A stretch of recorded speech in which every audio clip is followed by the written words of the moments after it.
Hello, friends, and welcome to your inbox last night. Today is February 7th, 2025.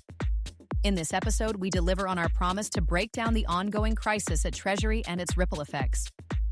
Plus, we'll cover stablecoins, AI in fintech, and some major industry innovations. Buckle up, there's a lot to unpack. To catch you up, Elon Musk's Department of Government Efficiency, Doge, is making some serious power moves and not in a good way. They've locked USAID staff out of their own building, basically trying to shut the whole agency down.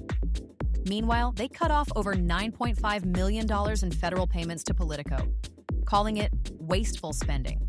But let's be real. Canceling employee subscriptions across multiple agencies isn't cutting a subsidy to Politico. It's cutting off information from government workers.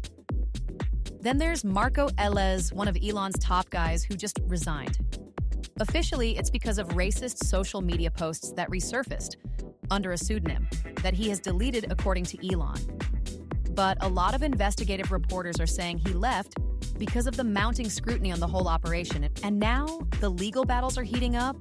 A federal judge put limits on Doge's access to Treasury payment records after major concerns about unauthorized snooping.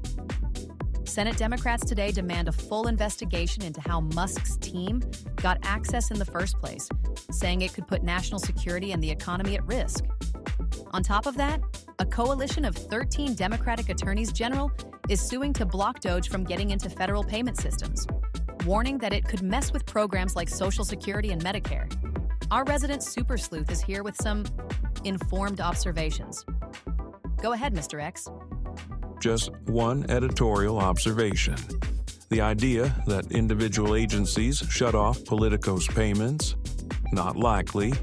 Notes on the Crises explains that if Doge were interfering at the agency level, payments would have to be manually canceled by each federal agency, one at a time.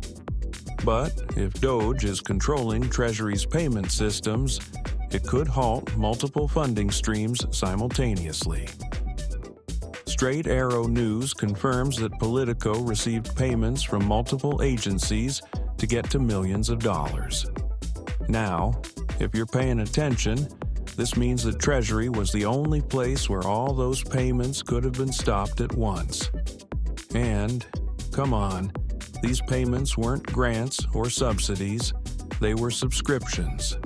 But by calling them that and labeling them as waste, the White House is trying to make it sound like a government subsidy. Unless proven otherwise, I think Elon's merry band of cowboys cut Politico's payments right at Treasury. Does that sound like read-only access to you? And yes, they were subscriptions, not subsidies, an important distinction being lost in mainstream coverage. That's all I've got to say for now. See y'all on Monday. I'm Mr. X. Thanks, Mr. X. Somebody had to say it. Now for some rapid-fire fintech news from your inbox last night. Starting now with popular industry news sources. Visa and MasterCard are expanding their B2B2X offerings, according to FXC Intelligence. Payments Dive and BusinessWire highlight that Square chose Peach for its new card product due to its ledger and webhook technology. Glenbrook and FinExtra report that TransUnion launched a tool for those with little or no credit history, while FICO is incorporating BNPL data into credit scores. Digital Transactions covers a new white paper showing that embedding payment credentials in vehicles enhances security and efficiency. Wait, pay by car? Cool. Stablecoins dominated crypto news in your inbox last night. The paper reports that Square's billion-dollar acquisition of Bridge allows businesses to accept stablecoin payments in over 70 countries. The pomp letter frames stablecoins as a matter of national security. The weekly stable from This Week in FinTech shares insights on the Senate Banking Committee's proposed regulatory framework for stablecoins and provides a market update. But wait for it.